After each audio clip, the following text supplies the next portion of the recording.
Yusupov parvient à se libérer. Faisant preuve d'une force surhumaine, le moine tente de s'enfuir à travers la cour. Au loin, Purishkevich pointe son arme sur lui. La première balle atteint le dos de Rasputin et la seconde l'arrière de la tête, selon les dires de Purishkevich. Les gentlemen assassins sont finalement venus à bout de Rasputin. Ils font disparaître le corps de leur victime dans les eaux glaciales du fleuve.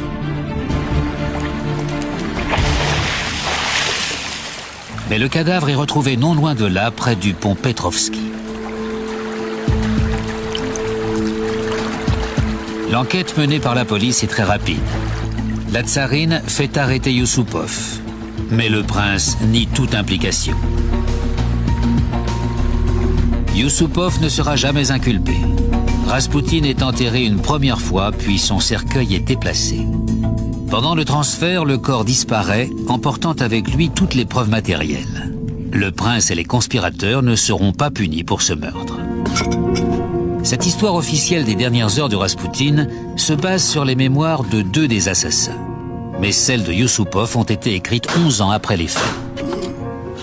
Le récit de Yusupov reprend l'imagerie du roman gothique, notamment avec l'histoire de la bête qui refuse de mourir. Récemment, un rapport d'autopsie longtemps resté dans l'oubli a révélé la sauvagerie de l'assassinat de Rasputin.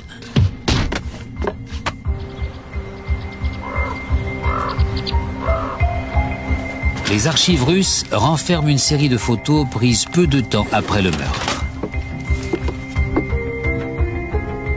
Ces clichés inédits conservés depuis plus de 80 ans montrent la scène de crime. Ils montrent des taches de sang sur la neige. Ils montrent aussi le corps gelé de Rasputin peu après qu'il a été repêché. Les photos révèlent également les détails de l'autopsie. Son corps est recouvert d'ecchymoses et on distingue des blessures par balle. L'une d'elles semble avoir été tirée à bout portant dans le front et non à l'arrière de la tête, comme les assassins l'avaient prétendu. Selon Purishkevich et Yusupov, la balle avait atteint l'arrière du crâne et le coup avait été tiré à distance. Derek Pounder est médecin légiste. Il a consulté les archives et étudié le rapport d'autopsie datant de 1917. J'ai été très surpris de l'existence de ces photos de Rasputin. On distingue un trou au milieu du front. C'est souvent comme cela qu'on porte le coup de grâce à quelqu'un. C'est la méthode utilisée pour achever les gens. Les récits de Purishkevich et de Yusupov ne tiennent pas debout quand on regarde le rapport d'autopsie. Le professeur Pounder décide de réexaminer les preuves matérielles afin de déterminer si la balle a bien été tirée à bout portant. Purishkevich prétend avoir utilisé un pistolet Savage. Cette arme utilise les mêmes balles de calibre 32 et à la même vitesse de tir que le pistolet utilisé par l'assassin. On dispose une peau d'animal devant un bloc de gel. Ce dispositif a été conçu pour reproduire la densité d'un corps humain. Une caméra haute vitesse filme l'impact. Les traces de poudre et de suie permettent de déterminer la distance de tir. Le coup est tiré à bout portant. La balle traverse la cible. Autour du point d'impact, on ne voit pas de résidus de suie ou de poudre. Il y a juste un cercle noir très fin à la périphérie. Le professeur Pounder conclut que la blessure visible sur la photo n'est pas due à une balle tirée de loin. Ça prouve que le coup de feu fatal a été tiré de face et à bout portant. En réalité, l'assassin a sans doute placé le canon de son arme entre les yeux de Rasputin et il a appuyé sur la détente. Et les photos mettent en évidence une autre anomalie. Quand on observe la blessure, on voit que le diamètre est plus large que ce qu'on pourrait attendre. Il fait un peu plus d'1 centimètre. Au vu des photos, Derek Pounder estime que l'impact dans le front de Rasputin est plus gros que celui causé normalement par un pistolet de calibre 32. Ça soulève une question. Si ce n'est pas l'arme de Yusupov ou de Purishkevich, quelle arme a bien pu causer cette blessure? L'impact est comparable à celui d'un Webley de calibre 455. Il s'agit d'un pistolet de l'armée britannique fabriqué à partir de 1887. Durant la Première Guerre mondiale, à l'époque où Rasputin a été tué, la plupart des officiers en possédaient un.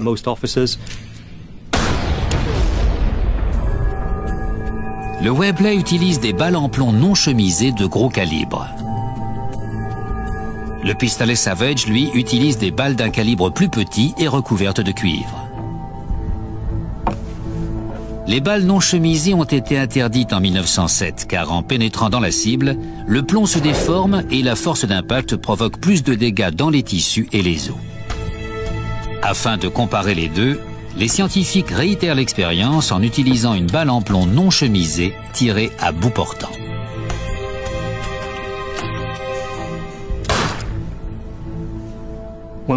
Quand on compare ces deux impacts avec la blessure qui se trouve sur le front de Rasputin, on s'aperçoit que celui causé par le Webley est le plus ressemblant. Non seulement le coup de feu n'a pas été tiré de loin, mais de plus, ce n'est pas l'arme des assassins présumés qui est à l'origine de la blessure. Les résultats des expertises médico-légales et balistiques ne collent pas avec le récit de Yusupov et de Purishkevich. Si ce n'est pas eux qui ont tiré, alors qui? Il existe une théorie selon laquelle Dmitri Pavlovitch, un des conspirateurs, aurait tiré avec une arme de gros calibre.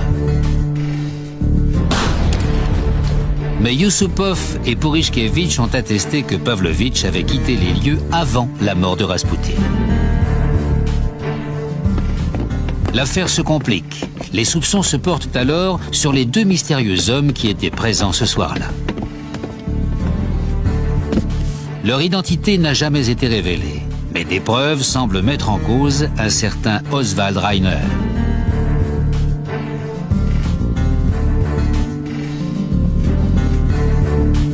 Reiner a fait la connaissance de Yusupov 7 ans plus tôt à l'université d'Oxford. Des années plus tard, Reiner a confié à sa famille qu'il était présent la nuit du meurtre. On trouve la preuve de son implication dans une note de service écrite peu de temps après la découverte du corps de Rasputin et transmise au chef des renseignements britanniques en Russie par un des associés de Reiner. On peut y lire, bien que tout ne se soit pas déroulé exactement comme prévu, nous avons atteint notre objectif. Il est écrit aussi « La disparition du dénommé Forces Obscures, le nom de code pour Rasputin, n'a pas éveillé trop de soupçons, même s'il y a eu quelques questions embarrassantes concernant une participation extérieure. » Reiner règle les derniers détails.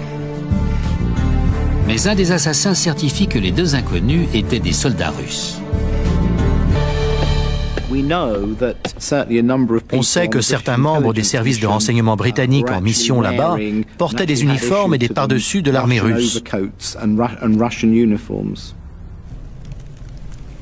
Le personnel britannique portait souvent des vêtements de l'armée russe. Selon moi, les preuves indiquent clairement qu'il y avait au moins 2 officiers britanniques présents ce soir-là. En s'appuyant sur cette théorie, on peut retracer les événements qui se sont déroulés lors de la nuit du 17 décembre 1916. À 3 heures du matin, dans le palais de Yusupov, un homme tire sur Rasputin.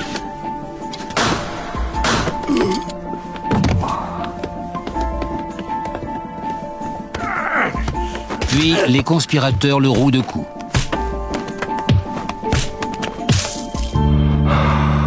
Ils lui attachent les mains. C'est la confusion la plus totale. Ils doivent tuer quelqu'un, mais ils ne savent pas comment s'y prendre. Ils l'allongent sur le sol et, selon la version d'Andrew Cook, l'agent britannique, Oswald Reiner se tient au-dessus de lui. À cet instant précis, l'officier britannique n'a plus le choix. Il prend son revolver et tire sur Rasputin à bout portant car il veut être sûr de l'achever. Rainer est déterminé.